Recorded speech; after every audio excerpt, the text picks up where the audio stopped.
오늘도 우리 건대 학생 여러분, 한 주간 동안 잘 지내셨는지. 수업을 지난주에 이어서 오늘은 직무 관련 문제에서 소진에 대해서 공부를 해보겠습니다. 소진이라고 하는 것은 힘이 다 빠졌다는 얘기예요. 그래서 사회복지사에게는 딜레마가 있고,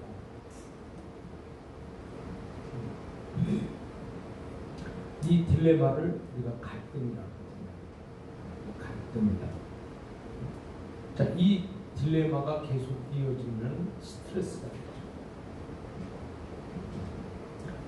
자, 이 스트레스가 계속 이어짐으로 소진이 된다. 그러면 소진이 되면 힘이 다 빠져서 이제 거기에서는 사람은 이제 극단적인 선택을 하게 되죠. 첫째는 극단적인 선택을 하는데 이직입니다. 아, 나는 이제 너무 이걸 해보니까, 사회복지사를 해보니까 힘이 들다. 또 사회복지사는 내 체질이 안 맞는다. 아, 이게 쉬운 것이 아니구나. 이래서 사회복지직을 바꾼단 말이에요. 그 다음에 두 번째는 자살이라는 거죠.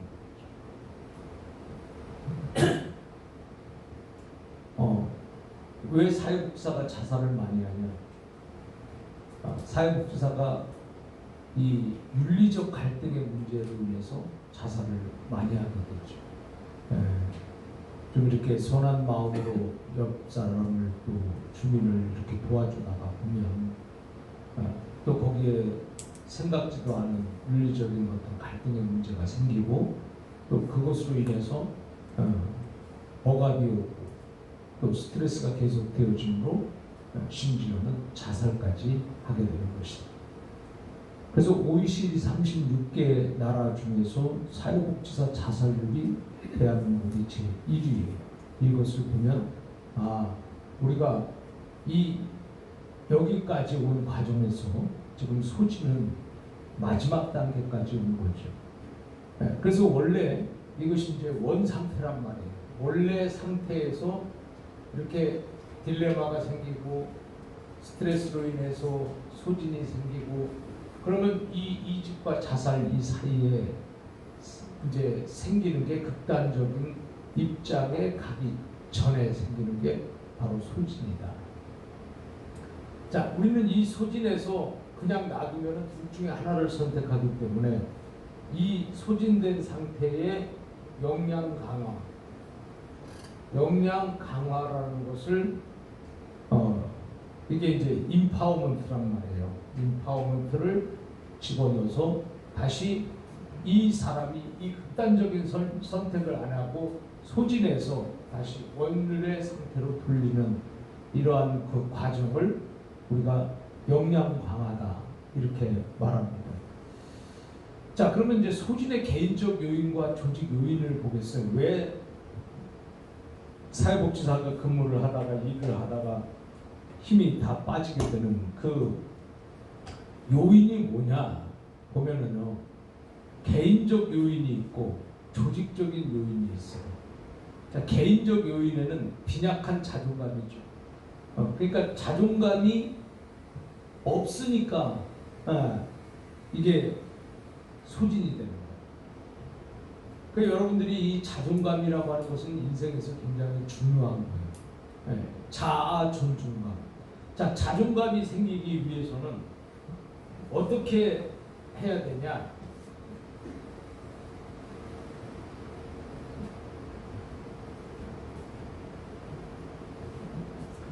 자, 자존감을 높이는 방법이에요.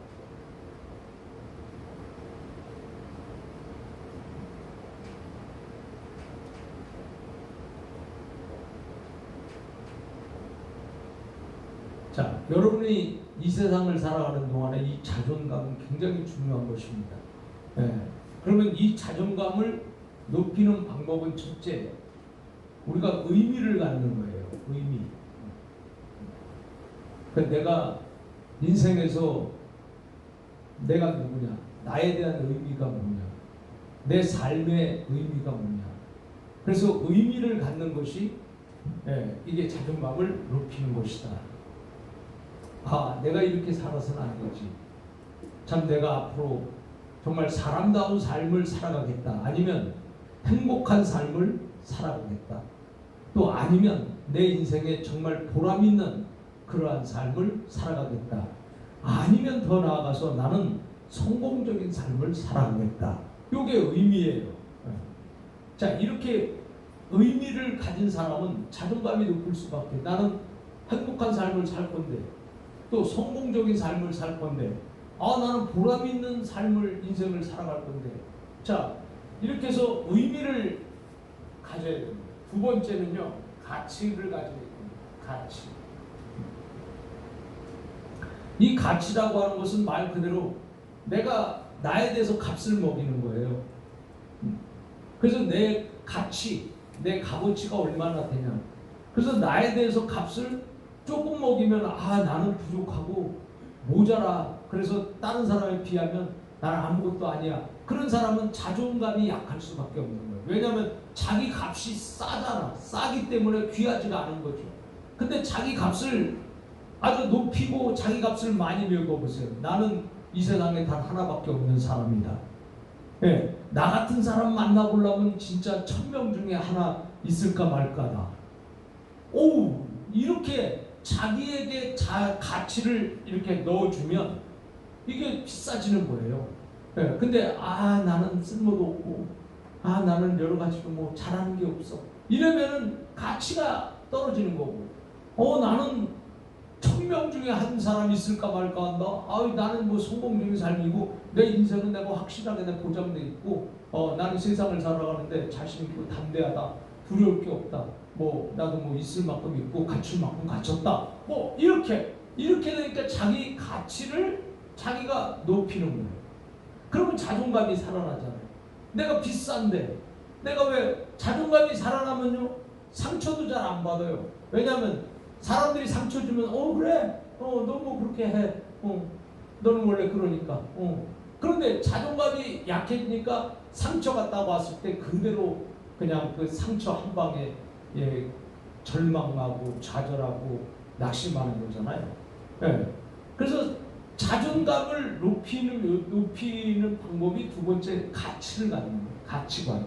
그래서 거기다가 의미를 집어넣고 거기에 가치관이에요.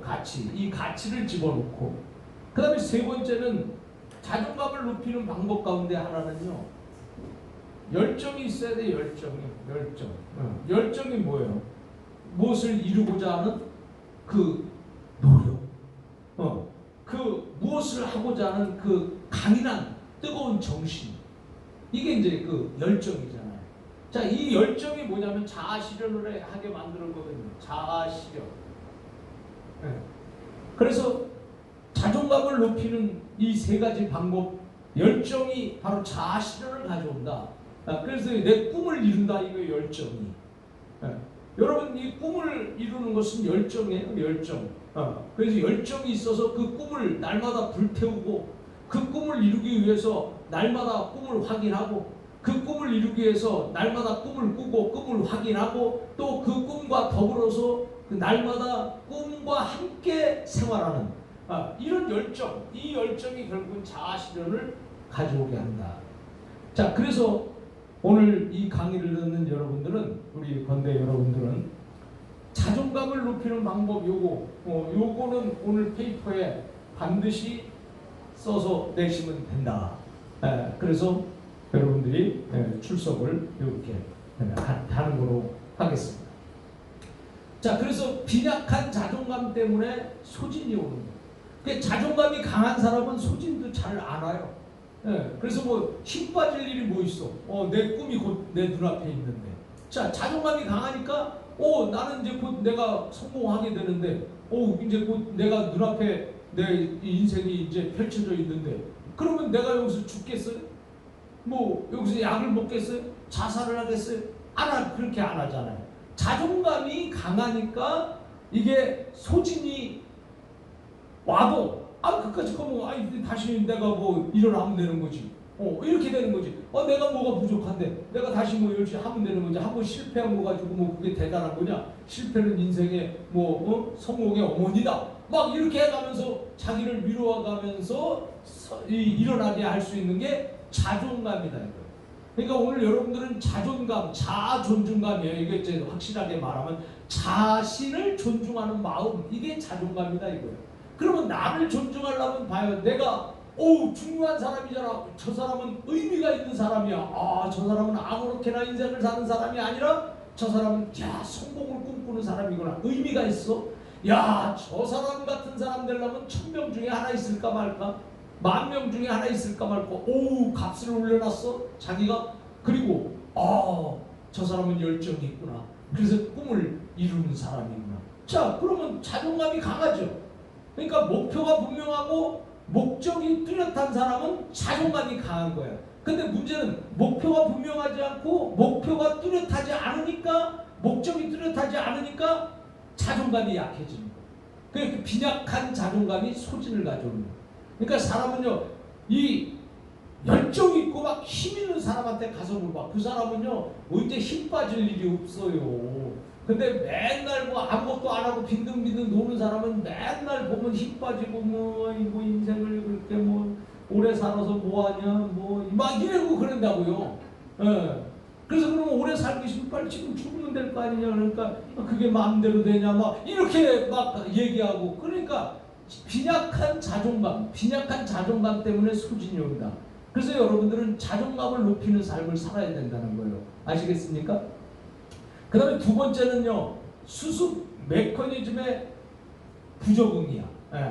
그래서 이제 수습 메커니즘의 부적응이고, 그 다음에 이상적 세계관을 가진 어린 성인이야. 자, 그러니까 요 두 번째, 수습 메커니즘의 부적응이다. 어떤 일이 생기면 그냥 그걸 갖다가 해결하려고 안 하고, 어떤 일이 생기면 그냥 큰일 났어. 큰일 났어. 조그만 일만 생겨도 큰일 났어. 막 죽겠네. 그놈의 인생은 그놈의 인생이에요. 또 제가 이 말을 또 실수했습니다. 이걸 동영상을 다시 찍을 수는 없고 조심할 테니 넘어갑시다. 그 인생은 그 인생은 조그만 거 가지고도 큰일 났다 그러고 막 그냥 방정 떨고 막 그래요. 그리고 막 죽겠다 그러고, 아니 내가 보니까 죽을 일도 아니야. 그러고 보니까 큰 일도 아니네. 아주 사소한 일이야. 근데 그 사람은 도대체 그 사람한테 큰 일은 도대체 어떤 게 큰 일이야? 그 참 보면 이 사람이 말이에요. 수습 메커니즘의 부적응이야. 그러니까 결국은 이 어떤 일이 닥치면 그거 문제가 생겼다.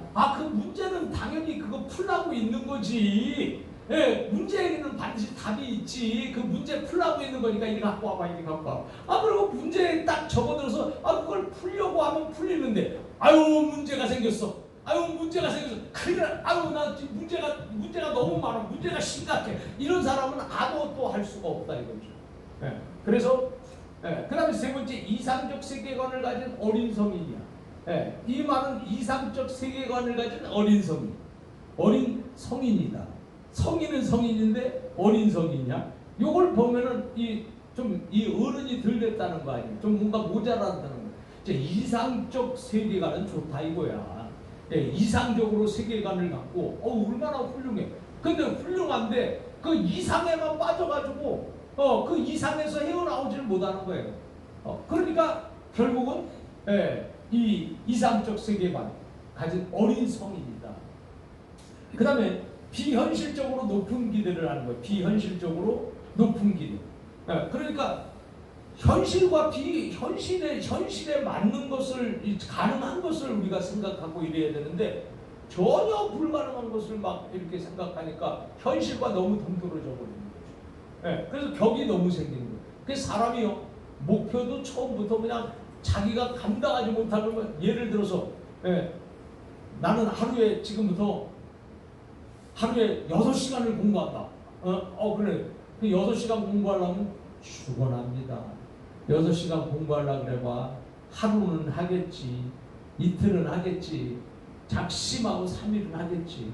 근데 그 맨날 6시간을 내니 친구들 놀고 와서 놀자 그러지, 또 어디 가자 그러지, 영화 보러 가자 그러지, 뭐 이게 얼마나 이게 힘든 거예요. 그래서 비현실적으로 너무 높은, 너무 먼 그런 목표를 잡아놓으면 이게 이루기가 어려운 거예요. 금세 포기가 되는 거예요. 그래서 가능성 있는 것 중에서도 한 단계 앞에 있는 거.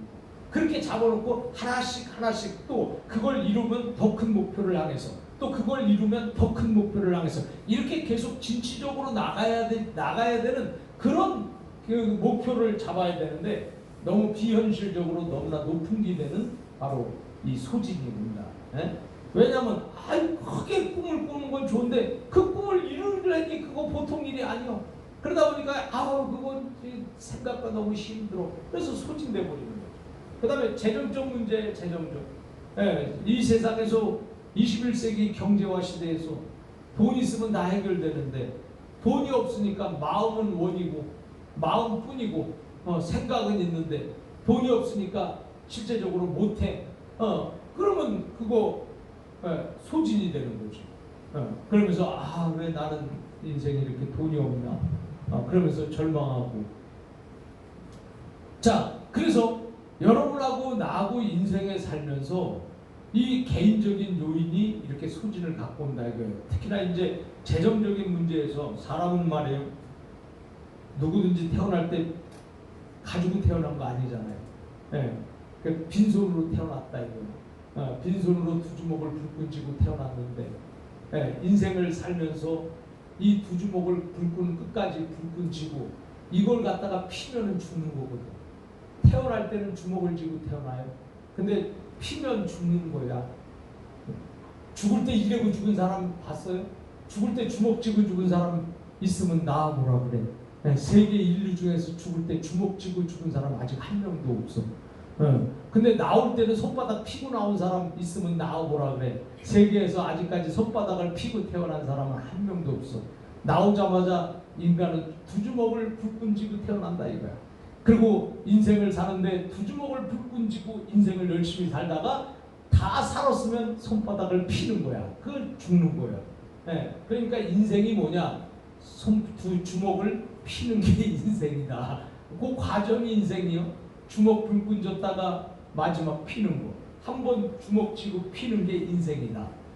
이거는 유광수 교수한테만 와서 들어야 되는 철학입니다. 자, 그래서 우리가 이 재정적 문제에서 아무나 여러분들이 뭐 처음부터 돈을 가지고 태어난 게 아니잖아요. 다 빈손으로 두 주먹을 불끈 쥐고 태어났어요. 자, 그러면 우리는 인생을 살면서 끊임없이 두 주먹을 불끈 쥐고 열심히 벌어야지. 열심히 일하고 열심히 벌고 열심히 목표를 정하고 과감하게 오늘도 하루를 보람있게 살고 두 주먹을 끝까지 이걸 주먹을 쥐고 간다면 그 사람은 성공하는 사람이다. 그래서 물질은 결국은 여러분 물질은 필요할 때는 반드시 따라오게 돼 있습니다. 그래서 여러분들이 물질의 종이 되지 말고 물질을 사용할 수 있는, 물질을 이용할 수 있는 그런 가치로 써야지 물질의 노예가 돼가지고 돈에 끌려다니고 이러면 안 돼요. 자, 그래서 이 소진은 재정적 문제로 인해서 소진이 온다. 그래서 개인적인 이 요인 5가지를 생각해 봤고요. 자, 그러면 조직도 요인이 돼요. 조직에서. 조직에도 보면 과도한 업무량, 너무 일이 많아.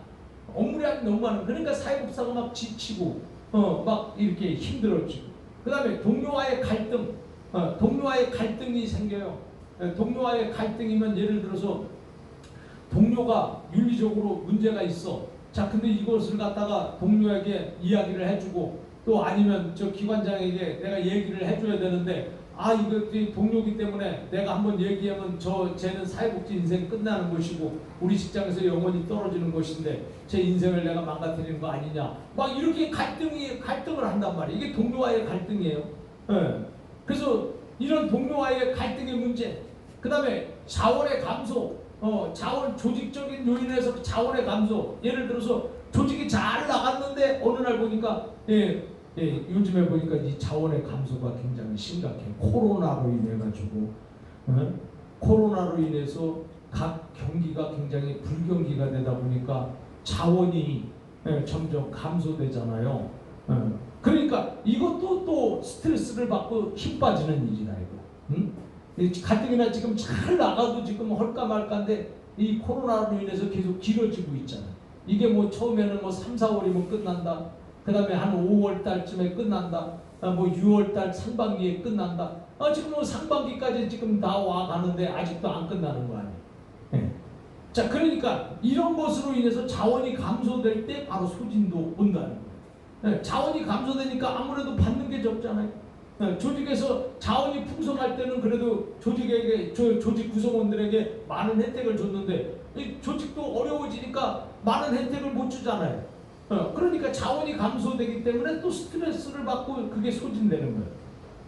그 다음에 통제와 투입의 결여. 통제가 안 돼. 그리고 투입.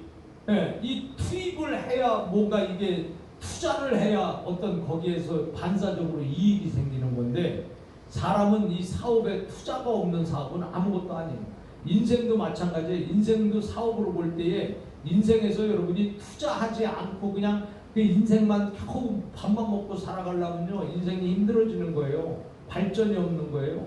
그래서 인생을 내가 살아가는 동안에 때로는 과감하게 투자할 때는 투자를 해야 됩니다. 어떤 사람은 거기다 시간을 투자하는 사람, 또 돈을 투자하는 사람, 또 몸을 투자하는 사람, 자기의 열정을 투자하는 사람, 이 투자가 있어야 된다 이게. 그래서 이 사업도 투자 없는 사업은 망하는 거 아니에요? 네. 그러니까 여러분의 인생도 투자를 하는 거예요. 오늘 여러분의 인생이 뭐에 투자입니까? 내가 사회복지로 내가 가기 위해서 사회복지사로 삶의 길을 바꾸기 위해서 오늘도 내가 시간을 투자하고 돈을 투자하고 또 이렇게 와서 몸을 투자하고 이렇게 와서 공부를 한다. 자, 이렇게 이거 투자예요. 투자. 네. 기업을 하는 사람들에게 있어서 돈 쓰는 거 모든 것은 다 투자입니다. 네. 기업하는 사람들에게 있어서 어떤 사람 만나서 밥 먹었어. 그것도 투자예요. 예, 그 낭비한 게 아니요. 그냥 돈 쓴 게 아니요. 그 사람들은 모든 걸 다 투자로 생각해. 그 다음에 뭐 하나 고쳤어. 고친 것도 투자예요. 예, 근데 이 기업을 하는 사람들은 그런 정신을 가지고 그 기업을 하기 때문에 뭐든지 투자하면은 결과가 온다. 이렇게 생각을 하는 거예요. 근데 이게 그렇지 않으면 야, 저거 내가 지금 저거 고치는데 돈 들었어. 그거 고치는데 나 너무 손해봤네. 아니 고치는데 무슨 손해를 봐. 고쳐가지고 다시 쓰면 되는데 그거 그렇게 똑같은 생각인데도 저거 고쳤어. 나 돈 손해봤어. 이제 이렇게 되고 말을 그렇게 해버리면은 이게 부정적으로 된다 이거죠. 인생은 자기가 말하는 대로 되는 거예요. 네, 그래서 긍정적으로 말하면 긍정적인 인생이 되는 거고 부정적으로 말하면 부정적인 인생이 되는 거예요. 자, 그래서 통제와 투입의 결여다. 그 다음에 이 소진에서 다섯 번째는 노력과 보상의 불균형. 이건 뭐냐면 나는 열심히 진짜 최선을 다해서 노력을 했는데 얻어지는 게 조금밖에 없네. 네. 그러니까 이거 해갖고 먹고 살기도 힘들다. 이렇게 되는 거죠. 근데 내가 열심히 노력했는데 얻어지는 것도 많어. 그러면 이야 열심히 하니까 살만하는구만. 막 그러면서 자존감도 생기고 그럴 거 아니에요. 그죠? 그 열심히 어떻게 그만큼 너 부자가 되냐. 야 열심히 살아봐야 너도 부자가 된다. 막 이래야 되는데 자기는 열심히 살았는데 얻어진 게 없으니까 야 열심히 살아도 그냥 다 힘들어. 그냥 아무렇게나 살아. 막 이래버리면 안 되는 거잖아. 그래서 우리가 내가 노력한 것만큼 보상이 와야 되는데 노력한 것만큼 보상이 안 와. 그러니까 그게 불균형이지. 그래서 소진이 된다. 그 다음에 인력의 부족이다. 사람의 힘이잖아요. 그래서 인력 부족으로 그러니까 사람이 없어서 지금 소진이 되는 거예요. 그러니까 내가 지금 여기 두 사람이 해야 될 것을 한 사람이 해봐. 얼마나 소진되겠어. 그죠? 15사람이 할 거를 4사람이 해봐. 그것도 소진이야. 그래서 인력 부족이다. 그 다음에 이제 여기 보면 급격한 제도적 변화예요. 그래서 급격한 제도적으로 막 이렇게 확확 바뀌어버리면 이게 굉장히 이게 또 소진이 돼요. 잘 뭐좀 이렇게 익숙해가지고 뭐좀 이렇게 잘 하려고 했는데 익숙해서 이제 좀 이렇게 습관이 돼서 익숙해서 잘 되려고 하는데 또 바뀌어버리면 또 다시 또 이렇게 해요. 이 사회복지기관의 행정이 이렇게 자주 바뀌거든요. 그 자주 바뀌어서 처음에 사회복사들이 열심히 접근을 했어. 그래서 잘 열심히 노력했어. 이제는 할만하니까 또 이게 바뀌어버리고 프로그램이 확 바뀌어버리고 그러니까 스트레스를 받고 소진이 되는 것이다. 자, 그래서 오늘은 이 소진에 대해서 개인적 요인과 조직 요인을 살폈습니다.